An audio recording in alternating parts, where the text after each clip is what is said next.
Hello everyone, welcome to back my channel. I hope everyone is having a wonderful day. Before starting the video, please go ahead and hit the subscribe button and give this video a thumbs up. The bold and the beautiful spoilers reveal that Nick Marone, Jack Wagner, comes back for a brief visit during a Forrester Creations fashion show.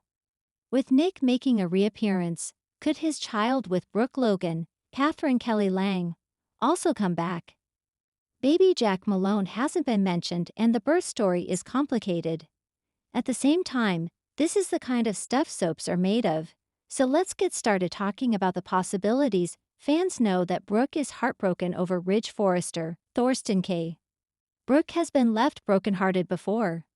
However, this time it just seems like Brooke is having a really hard time moving on. Brooke's self-respect has also taken a dip, as what kind of woman of her maturity goes around begging a man when he's clearly moved on? Brooke sometimes needs a reminder, so maybe Nick will provide that for her. In a preview clip for the week of April 21, 2025, Nick shows up. With the character coming back, could he once again remind Brooke of her many love stories? Brooke might love Ridge, but clearly he doesn't love her. The best thing would be for Brooke to just quit that job and live her own independent life. It's only painful to see Ridge every day because she is hanging onto her job at Forrester Creations. The bold and the beautiful spoilers reveal that Nick and Brooke had a baby many years ago, a little boy named Jack Malone. However, it was Taylor Hayes, Rebecca Budig, that carried the baby even though genetically the baby belonged to Brooke. This storyline was before I started watching, but from what I've read, the storyline went on for about a year, then poof. Nick and Jack both vanish. Nick has returned since then, but Jack is never mentioned. It kinda makes you wonder what happened to the little boy. Nick presumably left town with the child. However, it's a bit weird that Brooke never mentions Jack. From the soap forums, it sounds like Jack was 3 years younger than R.J. Forrester, Joshua Hoffman. So, could a grown-up Jack suddenly show up at Brooke's door? The twisted and warped baby story probably was never told to Jack. So when Jack shows up demanding answers, it could cause a lot of complications. It could also give some new romantic opportunities for the young ladies in LA, so stay tuned. In the ever-spinning carousel of love, betrayal, and second chances, Los Angeles is about to be shaken by the return of a long-lost face and a familiar flame that refuses to burn out. As Ridge and Brooke drift apart once more, and as Taylor contemplates leaving town again for soul-searching in Paris, a tall shadow returns to Malibu, on a boat. Yes, that boat. Nick Marone is back, and he's not alone. A knock at the door, and a ghost from the past. Brooke Logan had grown used to the silence. Her sprawling estate in Beverly Hills was peaceful these days, too peaceful. The last few weeks with Ridge had been chilly, marked by uncomfortable conversations, unanswered texts, and lingering doubts. Something was off with him. Perhaps it was his loyalty to Steffi, or his concern over Thomas, or maybe even his unresolved feelings for Taylor. Either way, Brooke could feel herself slipping through his fingers again. Then came the knock. She opened the front door to find a man in a navy blue shirt, salt and pepper beard neatly trimmed, and that devilish glint in his eye. For a moment, Brooke didn't breathe. "Hello, Logan," Nick said, smiling, his voice lower but still unmistakably him. Brooke blinked. "Nick?" Before she could form a coherent thought, Nick stepped into the foyer with a quiet confidence. There was no dramatic music, no thunder outside, just two former lovers standing face to face after more than a decade. Nick's return, more than a visit. Over coffee and a long walk through the garden, Nick shared what he'd been up to. Shipping ventures, private investments, time in the Mediterranean, and raising Jack. Yes, baby Jack, the biological son of Brooke and Nick, raised by Taylor for a time, and then by Nick full-time after Taylor relinquished custody. He had taken Jack away from Los Angeles, wanting to shield him from the chaos of the Forresters, the Logans, and all the collateral damage that came with it. Now Jack was 18, and he had questions. "He's curious about you," Nick said carefully. "About his birth mother." About this family. Brooke's eyes welled up.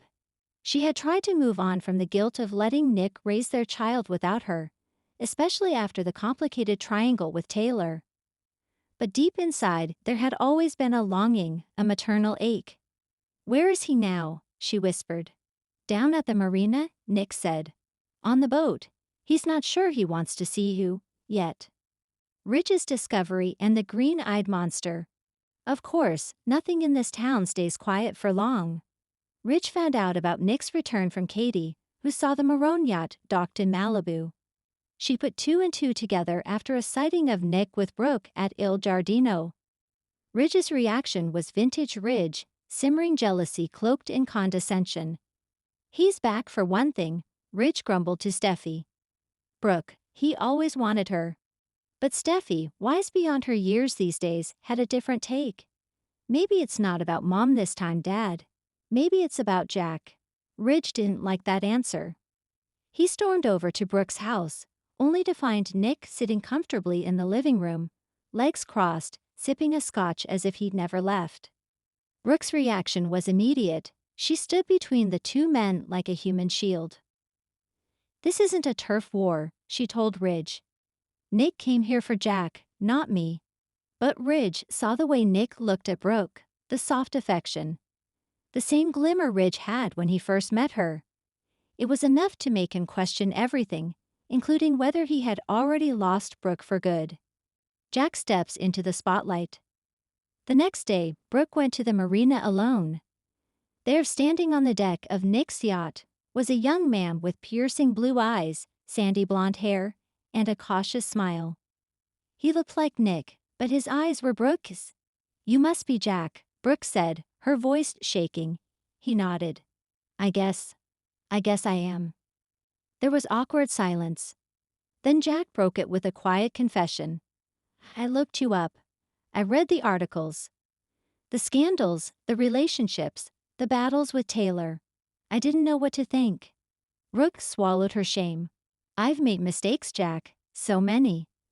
But I never stopped thinking about you, not once."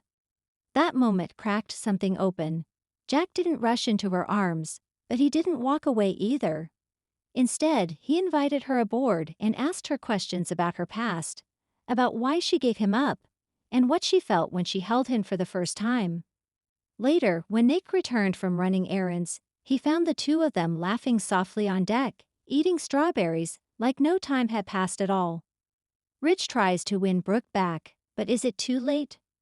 Ridge, now realizing how serious the situation was, did what Ridge always does when he's cornered. He made a grand gesture. He filled the Forrester showroom with candles and flowers. He designed a gown for Brooke, reminiscent of the one she wore the night they first married. He even enlisted Argy and Hope to help soften her up. But Brooke stood in the middle of all that romance and felt conflicted. "You always do this," she said quietly. "You come running back when you feel like you're losing me. But where were you when I needed you the last few months? When Steffi was accusing me of manipulating Hope? When Taylor needed backup and you left me alone to deal with it all?" Ridge's silence said it all. "I think I need something different now," she said. Later that night, she returned to Nick's yacht, where Jack was reading poetry below deck. Nick poured her a glass of wine and asked what happened. "I think Ridge and I are finally over," she said softly. Nick didn't gloat. He didn't smile. He just sat beside her, their hands brushing.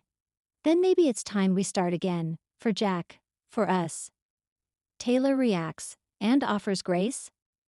Meanwhile, Taylor learned of Nick's return and Jack's reappearance. She was understandably emotional. After all, she once loved that little boy deeply, even if she gave him up. Instead of lashing out, Taylor did something surprising.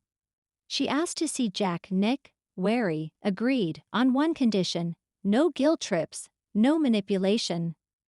Taylor agreed, and when she met Jack again, now a grown young man, the meeting was gentle, emotional. She apologized for abandoning him, and Jack surprised her by saying, "I think you did the right thing. You knew you weren't ready." The two hugged, tentatively, and Taylor walked away feeling lighter. Then she saw Brooke and Nick strolling down the pier, hand in hand. Her smile faltered. But instead of spiraling into old habits, Taylor whispered, "Maybe this is the way it was always meant to be.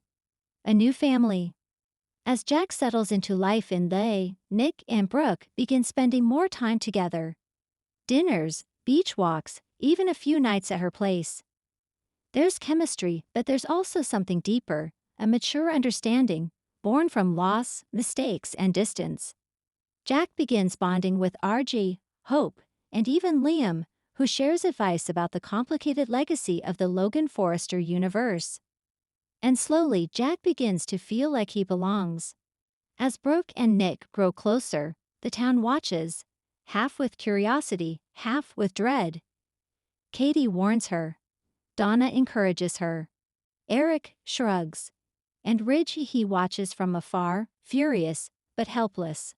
Final scene, Brooke's choice. One evening, Brooke stands at her terrace, looking out over the skyline. Nick joins her, hands in his pockets. "Do you ever think we can really do this?" she asks. After everything, Nick takes her hand. "We already are." Behind them, Jack walks in from the kitchen, holding a photo frame he found in a drawer. An old picture of Brooke holding him as a baby. He smiles. "Think we can take a new one?" Brooke and Nick look at each other, and this time there's no hesitation. "Yes," she says. Thanks for watching this video, and please subscribe our Boldy and BAUTVULUPDAT YouTube channel for more update news.